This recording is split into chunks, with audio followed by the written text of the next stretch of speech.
Hey everybody, my name is Jeff, and I'm here to talk to you today about my personal favorite firearm, the Luger. Nowadays, semi-automatic pistols are nothing new to us, but during the turn of the 20th century, it's a very new concept. We were coming from a lot of single-action black powder and single-action cartridge revolvers, and nobody really had a set design or a set way to make semi-automatic pistols. So there are a lot of really interesting designs from this time period. One of the most interesting to me personally is the Luger, and that's because of the action that it uses. The toggle locked action was designed by Hugo Borchardt in 1893 on his C93 pistol. The action was based on the Maxim gun loosely, and it wasn't a very popular pistol during the time. It was very large, it was very complicated and awkward, it wasn't balanced very well. But it was a very groundbreaking and new design. It got a lot of attention. Now, in 1898, Georg Luger was approached by DWM, a German manufacturing company, to improve the design that Borchardt had made.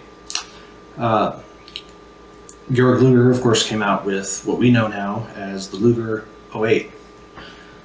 Initial production on this pistol began in 1900. And was known as the Model 1900 Parabellum. By the time the Luger became the 08 pistol that we know now, there weren't a whole lot of design changes to it. It's still very much the same pistol.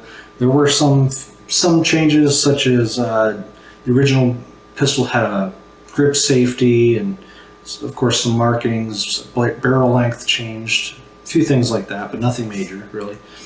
The first country to adopt the Luger actually wasn't Germany, it was Switzerland in 1901, followed by the German Navy in 1906, and the German Army finally in 1908.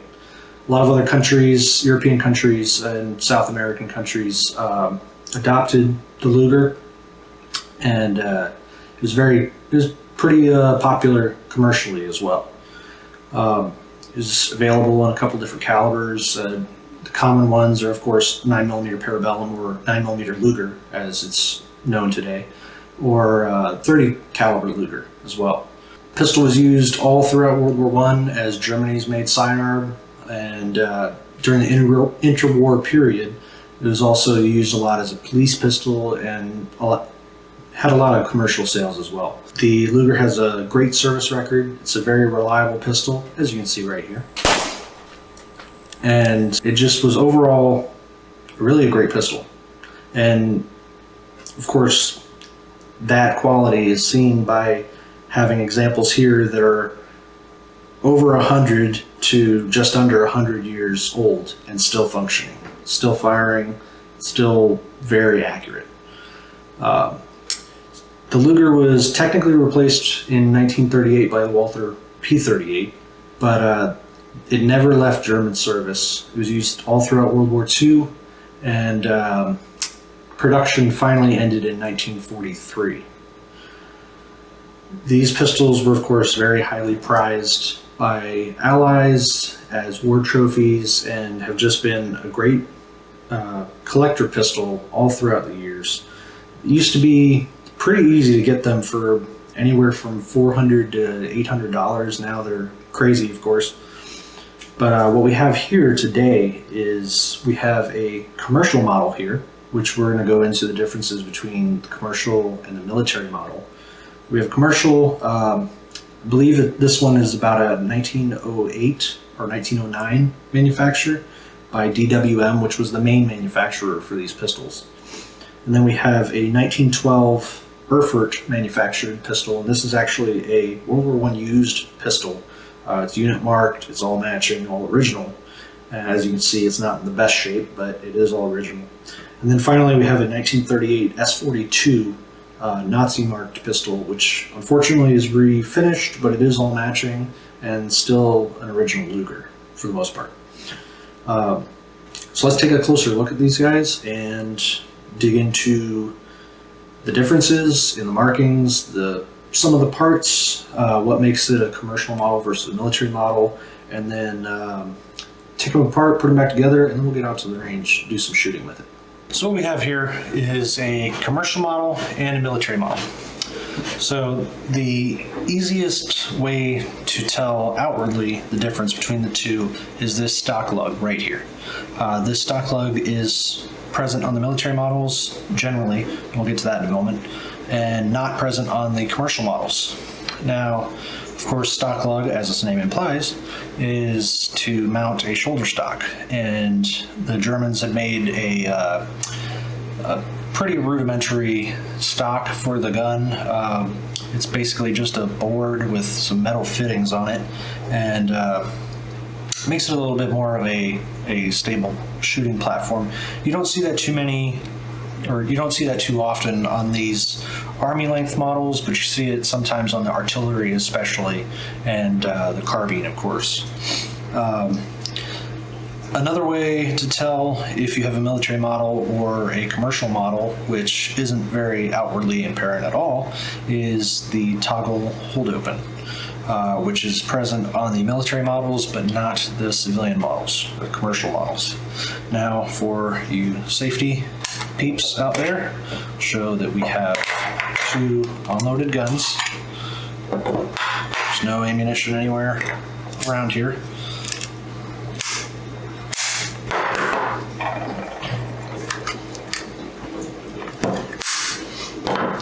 And then, just to be all the way safe, show the third one as well.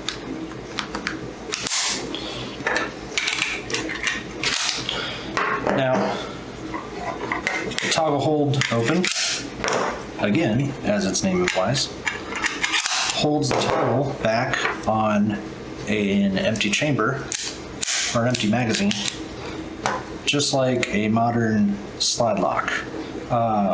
And then, of course, on the civilian model, it doesn't. Now, that isn't a big deal nowadays, of course, because what modern pistol doesn't have a slide lock back. But back during the early 1900s, if you think back to the Colt 1908, the Colt 1903, which we will do a video on, these guns didn't have any kind of slide lock back or anything other than a manual one with safety. But so this toggle lock open on the military models, that was pretty ahead of its time for the Luger. And then once you put in a loaded magazine or have no magazine at all, you can just drop the toggle. But, other differences, of course, are some of the markings and some of the proof marks, acceptance marks, things like that. But generally, those are the main two differences between the commercial model Lugers and the military model Lugers. We are going to look at the 1912 Erfurt model, which is a military model, simply for the sake that this is the most original Luger that I have on hand, and it's all original finish, all matching numbers, things like that. Like I said, it still is a military model of the gun, so it has the toggle lock open. But one thing that you will find on earlier military Lugers is that some of them didn't have the stock lug at all, and they weren't ground off or anything. It just wasn't a feature that was on these. You see it. I've seen it a little bit more on the Erfurts, but I know that it is present on the DWM sometimes. I'm sure somebody will probably give me the correct information in the comments. Now, this is a military Luger. This is actually used in World War I. You can tell that it's not a presentation grade Luger, of course, but one interesting thing is that it is unit marked right here on the front strap. I can't remember exactly what type of unit this was. I believe it was a reserve unit of some type, but I looked it up years ago and can't remember now. As far as markings go on these, a lot of the German Lugers throughout production have very similar marking patterns, at least in the military Luger department. You're going to have your serial number generally on the left side of the, for lack of a better term, the upper receiver. And then you're also going to have the full serial number on the front of the frame. And one good way to tell if your barrel is a replacement or not is there should be a serial number and some proof marks on the bottom of the barrel as well. And like I said, this is an all original gun. It's original barrel and all that. But the rest of the serial numbers, you're mostly going to have just the last 2 digits. You'll have proof marks on a lot of these small parts. And as the Germans like to do during World War I, World War II, on their firearms, they marked almost everything. You have your safety marking right here, which I'm not even going to try to butcher the German, but basically it means locked or safe. And you see when the safety is actuated down, that's the safe position. You see this locking bar that moves up right here. And that actually locks the trigger bar and sear from tripping. So you can see right here, when I push the trigger, you can actually see the trigger moving the bar right here. And with that bar and with the safety bar there, it can't move. That was kind of one of the main misconceptions that I hear about the Lugers, or I have heard since I was a kid, was just that they were very unsafe pistols. And you hear stories of GIs sticking it in their pants and them going off, the gun going off. There's of course the famous scene from Band of Brothers where I can't remember which character shoots himself in the leg. That's more of a misunderstanding of the pistol and the way that it works than the pistol itself. Like I said, with the safety on, I mean, that's a very, very positive safety. It's not one that you're just really going to bump off very easily. There's no way to fire the pistol at that point. I remember when I was a kid, I heard stories of people squeezing on the side of the Luger and the gun going off, which is actually impossible because, like you saw, the bar actually moves outward, so there's no way to do that. Triggers on these pistols they're not exactly light. They're military triggers, of course, so they're a little heavier, but just the feel of the trigger is very light, just from the geometry of it. I'm sure the springs aren't exactly they're not new springs. This gun is just about 100 years old, or 110 years old, so the springs aren't exactly strong. And it's very easy. There's not much travel at all. You saw there was just a couple millimeters of travel there, and what I think got this gun the reputation for lack of safety that it had was just the fact that the trigger's so easy, so light, and a misunderstanding of the safety as well. Because also on other semi-automatics of the time, most notably the 1911, this thing's counterpart on the Allied side, up on the safety lever was safe and down was fire. So that could be another reason for that misconception. As far as other markings go, we have the date is generally going to be on the top of the chamber here. Sometimes, like on this commercial model, sometimes the dates are not present, and sometimes they're ground off for different reasons. There's also a thing called double date Lugers, which generally are dated from early 19-teens, 1912 or so, and then again in 1920, early 1920s, and that was generally done as a police rework or other reasons like that. But this one was never ground off. This is just a different commercial model, and there is no date on this DWM here. But generally you're going to have the date on the chamber, and then you're going to have the manufacturing marking on the top of the toggle there, as well as plenty of other little proofs and serial numbers and things like that. So now we'll go ahead and go over the disassembly of the gun. And once again, show that it's clear. There's no magazine in the gun. So first thing we're going to start out doing is we're going to push back on the I guess you could call upper receiver slide. It's not really a slide, and as you can see, this is the entire length of travel here until the toggle hits this ramp right here, and then that's when the toggle actually starts to unlock from the breech. But first thing we're going to do is push back on the barrel and drop that locking lever right there, that takedown lever. Then you can take off this side plate, it just lifts right off, and pull the takedown lever straight out. There is a small spring in there, and you can see the divot on the side that it sits in, and that actually locks that in there, so it doesn't just fall straight out. Then you can pull the whole upper straight off the gun, straight out of the rails. You can see inside, again, it's just amazing, the machining. You can see some machining marks in here, but it's for almost 110-year-old gun. It's pretty amazing. And then you can see in here, you can see the safety bar come up, and that just comes straight out of the frame here. As far as the frame goes, that's the end with that one. And then take the upper receiver basically, and to take this apart, we have pin right here. It only goes in and comes out one way. Once you pull that out, the toggle will release spring tension, and you can pull the toggle and basically the bolt straight out of it. And right there you have all of the main pieces for cleaning, field stripping, things like that. You can take it down further, you can take the firing pin out, things like that, but we're not going to do any of that for the purposes of this video.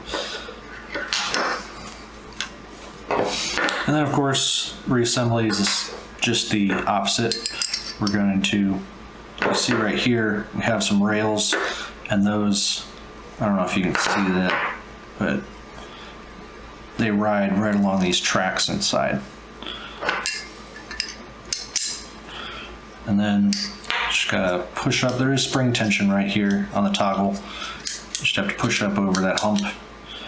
Now it is kind of awkward to do this, so you have to push forward. Like I said, there's a lip on one side of this pin, you can see right there. That only goes in one way. You can see it's recessed on the actual receiver there. That just goes straight in through the toggle to the other side. And in classic German fashion, even that pin is marked with an imperial eagle. Then we're going to put the upper receiver back on the frame. Now one thing to note here is that this hook here has to hook into the mainspring. The mainspring's right here. So the best way to do this is to hold it upside down and do the whole thing upside down at this point. You're going to get the rails of the frame, or rails of the upper receiver into the frame, and then at this point you can turn it back over, and that lever will fall right where it's supposed to be and catch on the mainspring inside the frame. You can push that back, and you can tell that you got it right because it will actually stop. If you miss it and it goes over, then your toggle is going to pop up. Falls right into place. You can hear the gun cock at that point. You don't have to push back on it quite yet. First thing you're going to do at this point is put in locking lever, and that actually will snap. You can hear that spring snap into place on the other side. And then there's a little lip that goes into this side plate here. You have to push back on the gun there, drop in the side plate, and then lift the lever. And then you have it all together.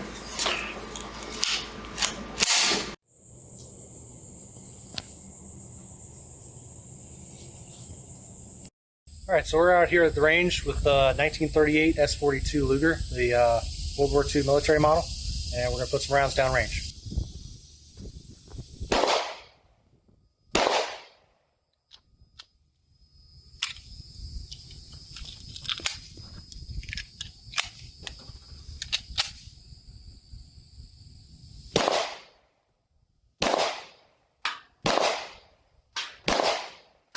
On the military models, it has that feature that the German Army required, the toggle lockback.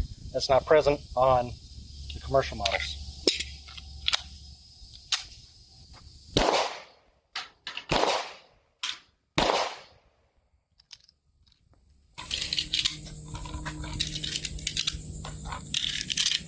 Now we've got the commercial DWM model that does not have the toggle lockback.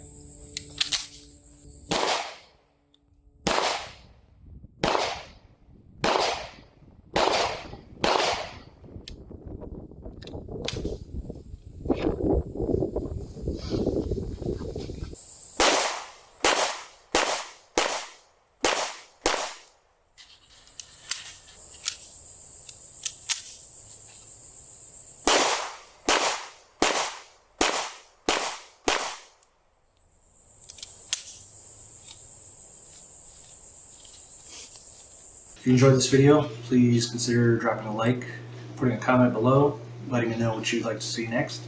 Probably be doing a series on the German weapons of World War I and World War II, starting with the MP40 submachine gun.